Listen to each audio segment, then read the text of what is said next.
Television के number one show Anupama में क्या होने वाला है, चलिए आपको बताते हैं। आप देख रहे हैं बॉलीवुड स्पाई। जल्दी से चैनल को सब्सक्राइब कर लीजिए और बेल आइकन दबाना मत भूलिएगा। तो चलिए बात करते हैं क्या होने वाला है अनुपमा में। अभी तक आपने देखा कि अनुपमा पाखी को बहुत ज्यादा डांट लगाती है खाना वेस्ट करने के लिए, और अब आने वाले एपिसोड में हम देखेंगे कि समर अपनी बहन पाखी को कहता है कि तुम जाकर माँ से सॉरी बोलो, लेकिन पाखी सॉरी बोलना नहीं चाहती। समर पाखी को खींचने लगता है और खींचम खिंचाई में पाखी गिर जाती है, और यहाँ पे एंट्री होती है बड़े भाई तोशु की। तोशु समर को डांटता है कि तुम्हें अपनी छोटी बहन पर हाथ नहीं उठाना चाहिए था। समर कहता है कि मैंने हाथ नहीं उठाया है, पर तोशु तो मानने को तैयार ही नहीं है। वहीं पाखी भी चुपचाप बैठी रहती है और कुछ नहीं बोलती।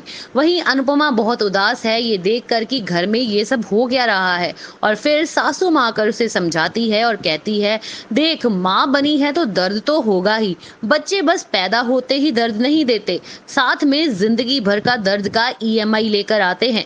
और वहां काव्या सुबह सुबह सबके लिए ब्रेकफास्ट बनाकर अनुपमा को सुनाती है कि मैंने सबके लिए ब्रेकफास्ट बना दिया है, मेरा दिल तुम्हारे जैसा छोटा नहीं है। अनुपमा देखती है कि काव्या ने बनाए हैं कॉर्नफ्लेक्स। काव्या दरअसल पाखी को बिगाड़कर अपनी साइड करना चाहती है, और पाखी को भी लगता है कि काव्या उसकी बेस्ट फ्रेंड है और उसकी माँ ही गलत है। अनुपमा जो है वो वनराज को बोलती है कि आप पाखी को कुछ समझाओ। वहां समर वनराज के कैफे के प्रमोशन के लिए पैम्फलेट्स बनवा कर लाता है। मुश्किल ये आती है जब वनराज और अनुपमा को पता चलता है कि इसी गली में एक और कैफे खुला है जिसका डिकॉर और फर्नीचर हमसे ज्यादा फैंसी है, हमसे ज्यादा बेटर है। वनराज अपसेट हो जाता है, पर अनुपमा मोटिवेट करती है वनराज को। वहां अनुपमा की डांस एकेडमी अच्छी चल रही है और अनुपमा को एक और अपॉर्चुनिटी मिलती है कुछ महिलाओं को घर जाकर डांस सिखाने की। अनुपमा, समर, वनराज निकल पड़ते हैं पैम्फलेट्स लेकर रास्ते पर लोगों को बांटने के लिए। अनुपमा को तरस आ जाता है और वो दिन याद आता है जब वनराज का एक ओहदा था, लेकिन वो हमेशा पॉजिटिव सोचती है और समर से कहती है कि एरोप्लेन को भी हवा में उड़ने से पहले जमीन पर चलना ही पड़ता है। वहां पर तोशु अपनी सास यानी राखी के साथ उस गली से गुजरता है और अनुपमा और वनराज को पैम्फलेट बांटते हुए देखता है।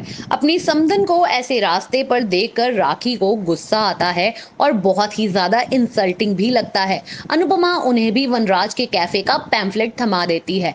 घर आते ही सब लोग देखते हैं कि राखी तो पहले से ही घर पर बैठी हैं।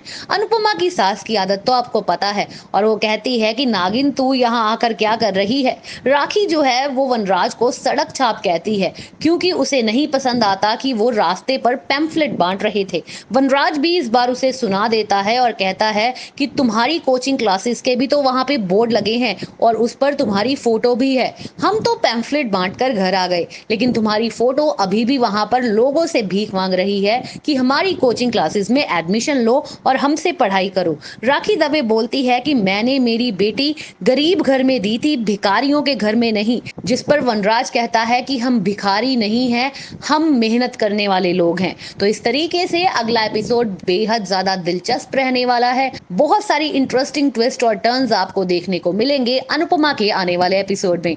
आप हमें कमेंट सेक्शन में बताइए कि आपको ये एपिसोड कैसा लग रहा है, और तमाम अपडेट्स के लिए हमारे चैनल को सब्सक्राइब करना मत भूलिएगा। देखते रहिए बॉलीवुड स्पाई।